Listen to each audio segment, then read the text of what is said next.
যে ক্ষমতায় আসার আগে নির্বাচনের সময়টাতে আপনারা গণভোটে হ্যাঁর কথা বলেছিলেন, কারণ আপনারা জানতেন যে তখন গণভোটে যদি আপনারা ন্যায়ের পক্ষে অবস্থান নিতেন, জনগণ আপনাদের বিপক্ষে চলে যেত। সেই জনগণ তো ভোটের পরে তারা নিষ্ক্রিয় হয়ে গেছে, ব্যাপারটা এমন না।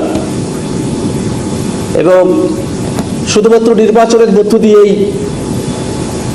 বা 5 বছর অপেক্ষা করেই তারপরেই অনেক কিছু হবে, বিষয়টা তো এমনও না। বাংলাদেশের জনগণ তারা তো এই জিনিসগুলো দেখভাল করছে, তারা তো খেয়াল রাখছে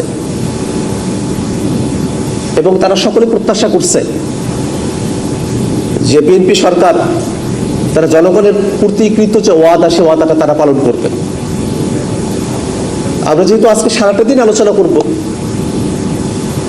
সেখানে আমরা এই বিষয়গুলো অবশ্যই জানবো যে এই যে অর্থনৈতিক খাতের দুরবস্থা, সে সময়টাতে একীভূতকরণকৃত 5টা ব্যাংক যারা পুরনো মালিক ছিল তাদের কাছে আবার ফিরিয়ে দিয়ে যাওয়ার একটা আইন করা হয়েছে।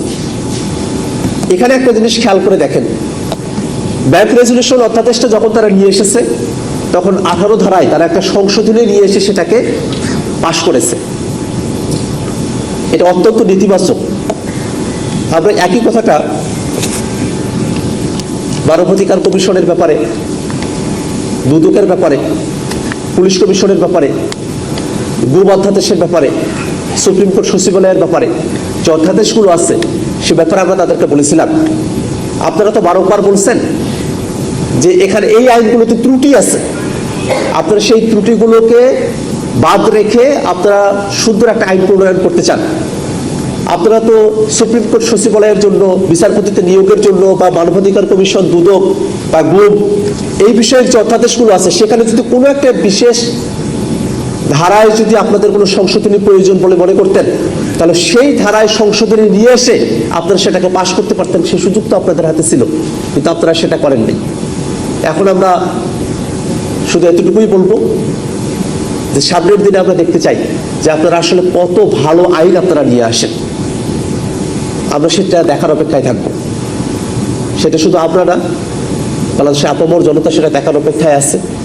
আমরা সারাটা দিনে আলোচনা শুনবো, সে আলোচনায় আপনাদেরকে ধৈর্য সহকারে আলোচনাগুলো শোনা, কন্ট্রিবিউট করা এবং জনতার যে রায়, গণভোটের রায়, তার অন্যথা যেন এই বাংলাদেশে না হয় সেজন্য সতর্ক থাকার আহ্বান জানিয়ে আপনাদের সকলকে ধন্যবাদ জানিয়ে আজকের একেবারে শুরু সেশনের সমাপ্তি ঘোষণা করছি। ধন্যবাদ সকলকে।